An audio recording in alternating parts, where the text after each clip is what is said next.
Toastmasters DTM designation. He's an Arizona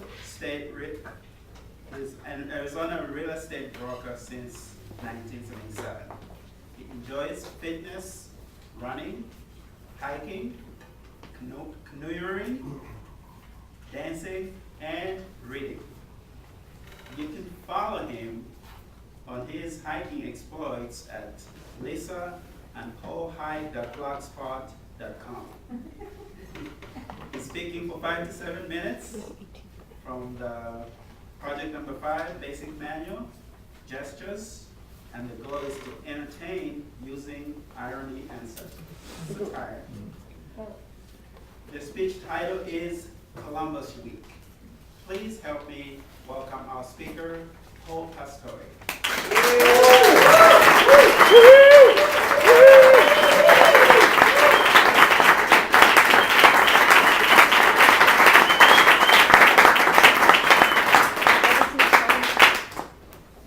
I need your help because I'd like to turn Columbus Day into Columbus Week. Yeah.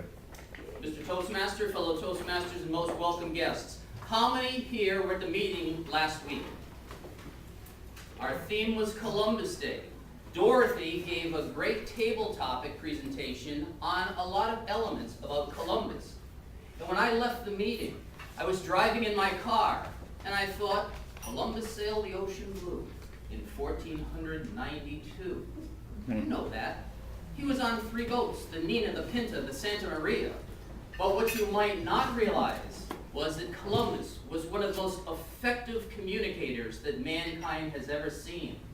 The world in his day, people thought it was flat.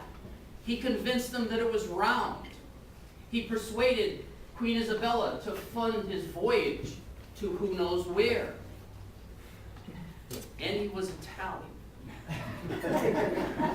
Now, what can we do to be more like Columbus, to communicate more effectively? I think that there are 3 things.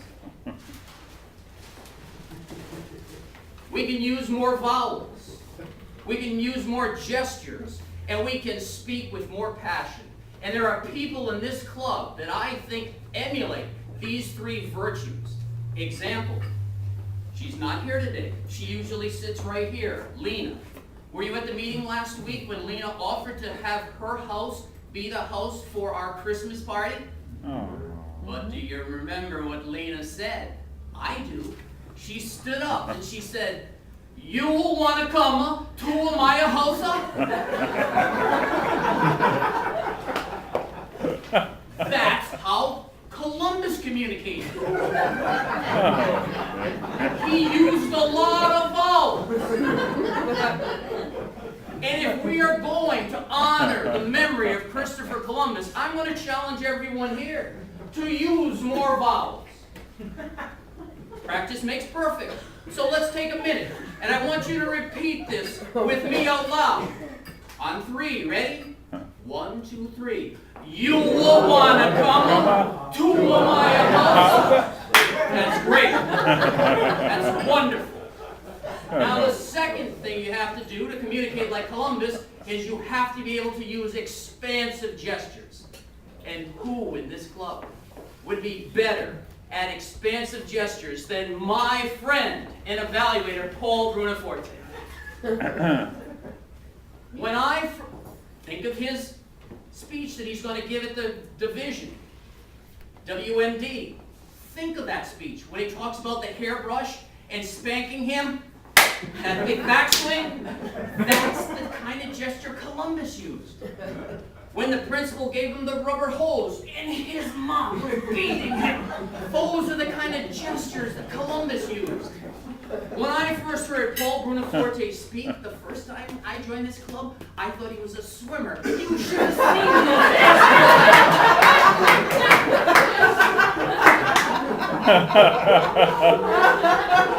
those. Those are the gestures Columbus used. Off of the boat!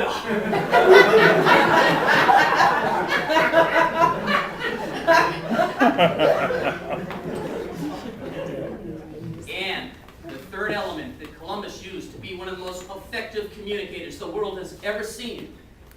And I think this is very important, to speak with more passion. And who in this club is one of the most passionate speakers in the state of Arizona? I'm sorry to say he's not here today. But I'm taping this and I'm going to send him a copy of this. My friend, Michael Desiderio. He's passionate about his wife, Stephanie. He's passionate about his son, Michael. And he's passionate about communicating and Toastmasters and speech contests.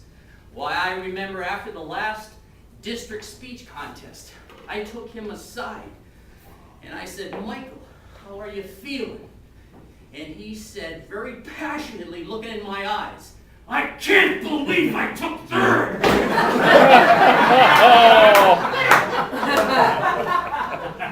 I said, Michael, you've got to reframe that. It's like you're in the Olympic Games when you're in the district finals. You took third, that's like a bronze medal. But it's the passion that he used, right? Communication is only 13% of the words. It's 87% how you said it. And he says it with passion. He looked at me and said, but Swearingen? Swearingen beat me?